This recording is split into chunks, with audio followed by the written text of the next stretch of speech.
بسم الله والصلاة والسلام على رسول الله. ازيكم حبايبي؟ عاملين ايه؟ يا رب تكونوا بخير. يوم جديد وفيديو نشاط وحيوية وطاقة إيجابية جديدة، ويلا بينا نسمي بالرحمن ونصلي على الحبيب المصطفى وندخل على فيديو النهارده بقلب جامد. ويا ريت ما تنسوش تحطوا لي لايك للفيديو واشتراك لو لسه أول مرة تشوفوني. كل اخواتي وحبايبي بحبكم في الله، الله يسعدكم ويكرمكم ويراضي خواطركم. عيشوا معايا أحداث اليوم وهنصلي على الحبيب المصطفى. ما تنسيش دعوة حلوة كده لأختك في التعليقات، يبقى كتر ألف خيرك ان شاء الله. النهارده زي ما انتم شايفين يعني قصدنا واحد جارنا كده، ربنا يصلح حاله ويكرمه في ولاده يا رب، يجيب لنا شويه رماد وشرب كده عشان خاطر الزرع اللي على السطح، لان بصراحه خايفه الدنيا تشتي قبل ما اظبط موضوع الزرع ده. والحمد لله رب العالمين جاب لنا نجله شرب كده من الارض، ما شاء الله تبارك الرحمن، عسل. اللهم صل على الحبيب المصطفى. هيطلعها لنا كده وهتكلم معاكم. انا كنت سايبه لكم الصوت الاصلي للفيديو والله، بس لقيت الفيديو مدته طويله جدا فقلت لا اختصري عشان خاطر الناس مش تزهق، وانا اصلا مش قادره اتكلم يعني. فالحمد لله رب العالمين كل خير. الناس اللي عايزه تطمن عليا الدكتور قال لي ايه؟ بصوا يا حبايبي، الدكتور قال لي دي حساسيه صدر وحساسيه جيوب انفيه، طلب مني تحاليل وطلب مني حاجات كتير، وقال لي في دهون على الكبد، وقال لي في يعني في حاجات كتيره لحد الفقرات اللي تعباني في رقبتي، قالت لي هي دي مأثره كمان على النفس. والحمد لله كل خير، وان شاء الله ده احنا ماشيين على العلاج وربنا ييسر الامور باذن الله. زي ما انتم شايفين حبايبي، اللهم صل على الحبيب المصطفى. دي الرماد او التربه اللي احنا هنزرع فيها. لازم التربه بتاعه الزراعه تكون تربه مختلطه، يعني فيها جميع انواع التربه، مش تربه طينيه بس، يعني مش شويه طين وخلاص، لا، لازم يكون فيها رمل، ولازم يكون فيها سماد عضوي، ولازم يكون فيها نشاره، ولازم يكون فيها عفش وسباخ عضوي زي ما قلت لكم، كنسة طيور، اي حاجه لازم تكون تربه مختلطه، لان التربه المختلطه انفع وافيد للزرع عن التربه الطينيه. التربه الطينيه بتخلي جدل الزرع يعفن، لان هي ما بيكونش فيها تصريف ميه كويس، طينه بتكون طينه ماسكه في بعضها جابسه في بعضها، انما الرمل والسماد العضوي والتربه المختلطه بتكون افيد وانفع للزرع من ناحيه الميه والجدل والكلام ده كله، ونمو الزرعه، حاجات تفاصيل كتير جدا جدا يعني. اللهم صل على الحبيب المصطفى. زي ما انتم شايفين انا كان عندي تربه طينيه مرضتش ازرع فيها، وقلت لابو عمار يخلي جارنا يجيب لنا نجلة شرب زي ما انتم شايفين هتكون مختلطة يعني. وكمان كان عندي شكرتين رمل قلبتهم عليهم، هي دي التربة الطينية اللي انا ماسكاها بايدي دي اللي كانت موجودة عندي، دي ما ينفعش الزراعة فيها، لازم نخلط بقى عليها حاجات تانية، يعني سماد عضوي على رمل على نشارة خشب حلوة جدا، على شوية فحم، على اي حاجة من الحاجات اللي انا بقول لكم عليها دي حلوة جدا للتربة، وخصوصا لو زرعة في البيت زي حالاتي كده. تمام. اما تربة الاراضي معروف هي تربة خصبة مهيئة للزراعة. اللي انا ماسكاها دي تربة غير دي. هنا انا كنت عمالة اشرح لكم ان التربة فيها من كفة مشاء، اما التربة اللي ابو عمار بيعمل فيها دي ما كانتش تصلح للزراعة، كانت عايزة حاجات تانية معاها. فابو عمار الله يصلح حالها يا رب هيقلب بقى كل على بعضها ونقلبها تقليبة محترمة، وبعد كده هنبدأ نحطها في البراميل وننقل الشجر فيها. الشجر اهم حاجة عندي، لان ما شاء الله انا اول مرة ازرع اشجار مثمرة. تمام. يعني الاشجار الزينة والريحان والورد والحاجات دي كلها انا متعودة عليها، لكن اول مرة ادخل بيتي بصراحة اشجار مثمرة، فعشان كده عايزة احافظ عليها على قد ما اقدر، علشان اشوف يعني السطح بشكل جميل واكون مستفادة منه، مش اللي هو زينة بس، لا انا عايزة نفيد ونستفيد. نعم. دي دي اللي هي الصينية، ما هي باينة على فكرة حلو. عليها الدنيا الرملية اهي. ايوه طبعا عشان تشد بعضها. هتيجي يا علي، ما تقعدي يا علي، انتوا اللي طلعكوا لا فوق يا علي.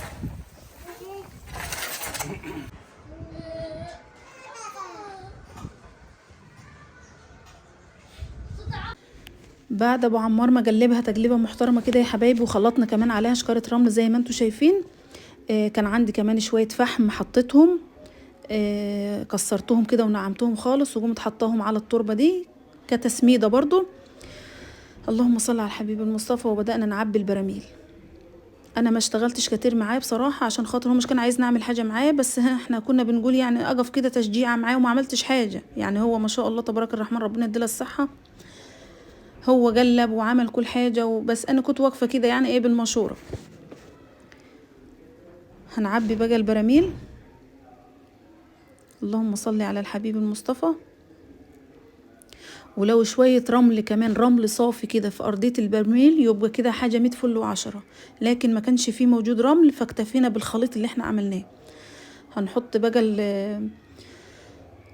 اللهم صل على الحبيب المصطفى. هنعبي البراميل اللي انتوا شايفينها، في براميل متكسرة وفي براميل سليمة وفي، بس أهم حاجة الفتحات التهوية أو فتحات الصرف. فتحات الصرف اللي في البراميل، العيلة كلها كانت بتشارك في يوم الزرع دي بصراحة. اللهم صل على الحبيب المصطفى. انا كنت عماله انجل الشتلات اللي انا كنت عاملاها في قصاصي صغيره. انا كان في عجل كده كنت انا اللي عاملاها، زي العطر وزي الريحان وزي النعناع، في حاجات انا اللي كنت عاملاها من بدري يعني. دي جارونيا ان شاء الله تبارك الرحمن هبدا ان انا انجلها في حاجه اكبر عشان دي بقت ضايقه عليها. اللهم صل على الحبيب المصطفى. والله ما انا شايفه دي جارونيا ولا قطيفه دي ولا ايه، استنوا هتامل لكم الوقت. شوفوا علي ابن عامل ازاي. عيالي حداهم السطح، دي الفسحه بتاعتهم، دي الحديقه بتاعتهم، عشان كنت ساقياها قبلها بشويه. اللهم صل على الحبيب المصطفى. ما كنتش عارفه اطلع العلبه البلاستيك، لكن لما تيجي تنجلي زرعه يعني عطشيها يوم، عطشيها يوم بحيث ان هي تكون سهله معاكي وانت بتنجليها. ايوه حلوه كده 100 فل و10، وهتمشي وهتجدل وهتبقى زي الفل ما شاء الله. كده الشجر المثمر كله بقى مكانه. بقى ايه شويه الحاجات بتوع عن الورد والريحان والحاجات دي هبدا ان انا اظبطها. بقى ايه اهم حاجه كان عندي الاشجار دي، والحمد لله زي ما قلت لكم حطينا في كل برميل تحت الغطا بتاعته. وما تنسوش يا حبايبي كمان فتحات الصرف اللي بتكون في البراميل، لازم كل برميل يكون فيه على الاقل من 4 ل5 فتحات صرف. فاحنا عاملين خرام كده في البراميل من تحت عشان اي ميه زايده في الزرع تنزل منه على طول، لان زي ما قلت لكم دي براميل مزروع فيها مش ارض، يعني مش ارض مباشره كده الشمس فيها وهواء ورطوبه، لا الحمد لله الحمد لله. لسه باقي الفرن بقى هنظبطها كده. اللهم لك الحمد حمدا كثيرا طيبا مباركا فيه. الناس اللي كانت بتقول لي شيل الزرع من على السور، بصوا يا حبايبي الزرع ده شايفين انتوا اتجاه الهواء جاي عليا، يعني لو لا قدر الله. وبعدين دي براميل كبيره، احنا شلنا القصاص الصغيره اللي ممكن الهواء يحركها ويوجعها فعلا، فحطينا الجرادل تقيله وكده ولا كده. في كلا الحالات لما بيكون في هواء جاي بيجي اتجاه اللي انتوا شايفينه، شايفين الزرع جاي عليا، الهواء والشتاء بيجي كده من يمة الاراضي. فلو لا قدر الله وقع زرعه ولا حاجه هتقع على السطح من هنا. تمام. الفرن ده يتحط مكانه كده، والزر ده والزر ده هيكون فيهم برضو زرع. طيب انت ما جبتيش بقى حاجات من المودرن اللي هي موحه اللي طالعه اللي زي دي مثلا؟ دول كانوا عندي في العاشر وما كنتش حابه ان انا ازرع فيهم، لان انا ما بحبش الحاجات اللي هي ايه، انا بحب الحاجات الطبيعيه يا جماعه الخير. جردل عندي قديم استغله. حتى لما ابو عمار جاب لي دول من العاشر قلت له انا هعمل بهم ايه، انا هزرع على السطح، لان لو انتوا فاكرين انا كنت زرع على السطح بتاع العاشر، فكنت عايزه براميل، عايزه قصاصي سمره زي دي، عايزه جردل احمر زي ده مثلا، حاجات من اللي هي اللي انا استغلها اللي تكون متوفره عندي واستغلها. لكن هو كان جاب لي دول فضلوا لما اجوا حطيت فيهم ورد لذين اهو بس انا بميل للحاجات اللي هي ايه زي اعاده تدوير. عندي برميل قديم، عندي جردل قديم، عندي حله قديمه مكسوره. اي نعم السطح بعد البلاط وبعد الادهان وبعد الحاجات دي عايز حاجات مودرن بقى، عشان بس انا عايزه اللمسه بقى الطبيعيه، لمسه الفلاحيه وافتخر يعني لمستي كفلاحه وافتخر. جردل قديم، مقطف زي اللي هناك ده، مقطف زي دي كده ازرع فيه حاجات يعني مكان يكون نظيف وحلو، بس في نفس الوقت انا ما اطلعش من جلدي فيه. مش عارفه انتوا فاهمين قصدي ولا ايه. عايزه حته الفلاحين بقى. تعالوا اوريكم كده دي فراوله منوره ده ان شاء الله. ساعه ما تطرح هوريها لكم. ما شاء الله، اللهم صل على الحبيب المصطفى. دي فراوله يا حبايبي اهي. في شتله تانية برضو. نجيب المقص بقى عشان اقصقص كل الزرع اللي الدبلان. دي برضو فراوله هنجيل منها كام شتله ما شاء الله مخلفه اهي. اهي في اتنين اهم، هنجيلهم في قصاصي صغيره من اللي احنا مفضيينها. وان شاء الله واحده واحده كده السطح ده هيبقى جنين. اللهم صل على النبي. دول هزرع فيهم قولوا معايا، هزرع فيهم جرجير، فجل وجرجير. طبعا ابن خالتي جايبهم لي، وخالتي بعتلي شويه صلج وكرات وحاجات من دي. الاربعه ده هم بله فول عشان ازرعها برضه اهو، عشان اخد حبه ازرعهم اهو. ان شاء الله عسل. شايفين انا بقلبه قله يوميه. في ناس بتزرعها على طول في الارض مباشر، لكن لما بيكون مبلول احسن. هزرعها حوالين الشجر برضو. وشكل السطح من بعيد كده سبحان الله، زي ما سبق وقلت لكم كل حاجه بتبين جمال الحاجه التانية. الفرن انا متعمده احط الفرن هنا في النص. حلو. نور يا كابتن. امال بابا فين؟ عليكم السلام. جدك تحت؟ طب ما تخلي جدك يطلع هنا فوق لو يقدر. انا ابويا جرب بس بقول عشان اروح عشان طب ما تخليه يطلع شويه لو يقدر يطلع. ماشي. بصوا حبايبي، دي اللي انا كنت بقول لكم عليه، ان لازم فتحات الصرف ده اهي عشان اي ميه زياده في التربه تنزل زي ما انتم شايفين كده. اي ميه زياده على التربه عشان ما تخليش جدر الزرع يعفن لازم تنزل. طبعا دي هنحط لها غطا زي دي. دي اللي غطا زي دي. كل البراميل اتعمل لها على الاقل من 4 ل 5 فتحات زي ما انتم شايفين اهو.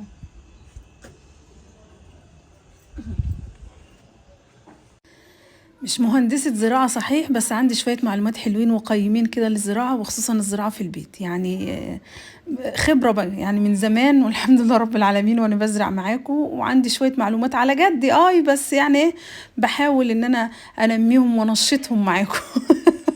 اللهم صل على الحبيب المصطفى. ده كان تاني يوم على فكرة. جبت بقى اللي بتوع البلاستيك دول بتوع الفاكهة. امي دايما بتبعتهم لي من السوق فيهم التسويجة بتاعتي، فعندي كمية حلوة منهم، فانا عايزة استغلها بقى كأحواض كده ازرع فيهم خضار. عندي حبة حلوين يمكن انتوا شفتوهم معايا في الفيديوهات قبل كده. كل تسويجة امي تبعتها لي تبعت لي 2 3 منهم، فدول يعني حلوين. حطيت فيهم مشمع من تحت زي ما انتوا شايفين، علشان برضو التربة اللي انا حطاها والمية كمان عملت بس تصريفة مية بسيطة. وبعد كده زي ما انتوا شايفين سمدت التربة. صاحبتي شتلة نعناع انا كنت عاملاها اهي ناشفة برضو اهي، تبقى اسهل. يعني لما بتكون ناشفة وتيجي تنجلها بقصاص تاني بتكون اسهل عما بتكون مبلولة. وهنحط لها بقى شوية برضو رماد سماد اهي.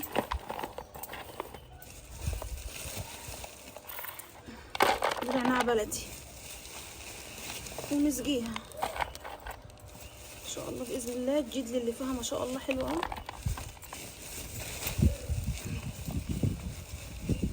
بس كده متفل و10.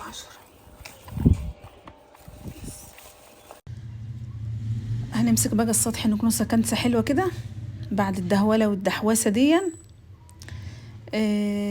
وادي احنا مع بعض لما احط زرعه جديده ان شاء الله باذن الله اكيد هوريها لكم. اللهم صل على الحبيب المصطفى. كده عندي كميه اشجار مثمره حلوه على السطح، وكميه ورد حلوه من اللي انا بحبها. يعني انا جايبه الورد اللي انا بحبه والانواع اللي انا بحبها. وكمان ما حرمناش نفسنا من الزراعه. اي نعم مش يعني لو زرعنا فول مش هيجيب لنا طبخه مثلا، او لو زرعنا مثلا كزبره مش هنجيب لنا مثلا عجد، ولكن اهو موجود في البيت وحاجه احنا بنستفاد منها. حتى لو هناخد قرن فول مثلا بعد كده، لو هناخد حاجه بسيطه، المهم ان هي حاجه من بيتنا واحنا اللي عاملينها بايدينا. احساس الزراعه متعه، احساس ان انت بتنمي حب الزراعه جواكي، ده اصلا ما شاء الله تبارك الرحمن احساس حلو. فمش شرط ان انت مش هتجيبي طبخه فول مثلا، مش هتجيبي طبخه، لكن احساس ان انت اللي زرعاها وانت اللي هتحصديها دي احساس جميل. ما شاء الله ده الورد اللي موجود عندي، هو ده النعناع اللي انا كنت زرعاه اللي انا بقول لكم عليه. وفي الفراوله ده ما شاء الله ما شاء الله ما شاء الله عسل. وفي ورد بلدي وفي ريحان وفي عطر وفي اللهم صل على الحبيب المصطفى، انواع كتير انا مش بفتكرها غير لما بشوفها قدام عيني. دي اللي هي الجهنمية المدادة، وفي جهنمية قزمية برضو نقلت. في جارونيا هناك اهي، في كولونيا، وفي حاجات كتير حلوة ان شاء الله بإذن الله. دي اللي هي القزمية اهي، الجهنمية القزمية. بس يا حبايبي الحمد لله رب العالمين ان احنا خلصنا كده، عشان خاطر الدنيا لو شتيت السطح ما يتطينش ان شاء الله.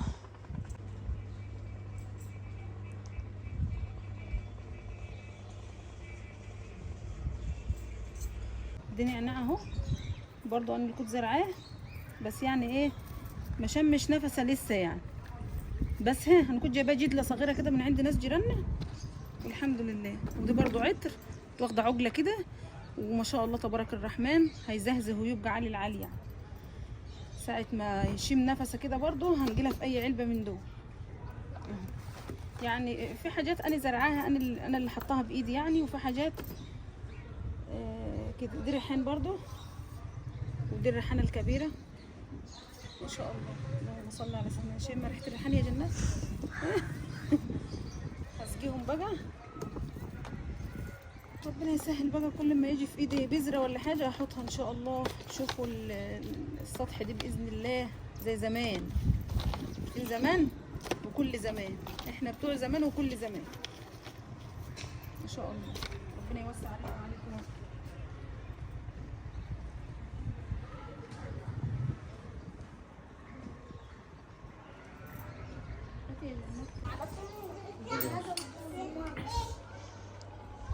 بس خدوا معانا فوق معمر بقى بالقشطه والسمنه البلدي، اسم الله عليه.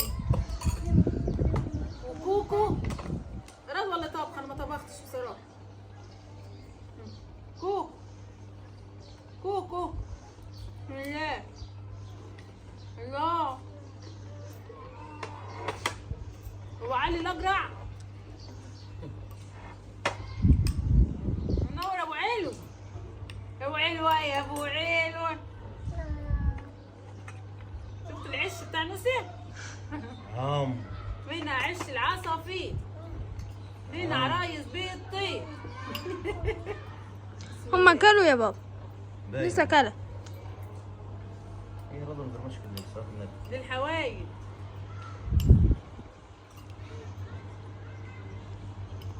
لا لا لا بس